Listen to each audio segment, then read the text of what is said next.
looks like we have a decision to reopen the government. So that's great news for airlines, isn't it? Not so fast. Because just like when you're on the highway and traffic slows down to a stop really quickly, it takes a while to get going again. We have that in a much more complicated way in our airline industry right now. Just today, we had 1,400 flights canceled. Kind of think through the entire web of operations that happens behind the scenes. So, when you think about flight operations, you have to schedule the equipment, that's the planes. You have to schedule the crew, both pilots and flight attendants, and you have to schedule the people buying tickets.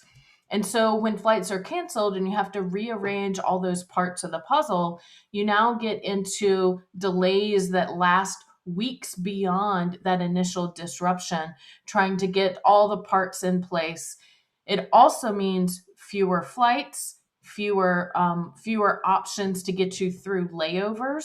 So you have longer layovers and you have continued disruption in air travel, which impacts not only people, but goods that are traveling around the country and around the world. So if we take a look at this article from USA Today, you'll see several things that I wanted to point out that we've got an extensive disruption across the entire air transportation system. So that is both cargo and people that we're moving through air traffic. And the impact in air travel will stretch well beyond the government shutdown. So we're thinking weeks to recover, which gets us into Thanksgiving holidays. So if you're traveling over Thanksgiving, this could impact you.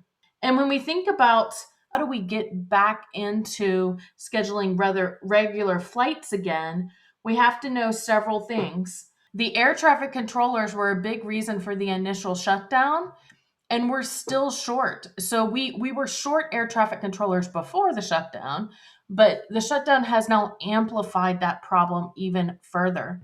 So if you're short on air traffic controllers, you're going to have reduced flight volume because we want that to be true in order to keep our flights safe.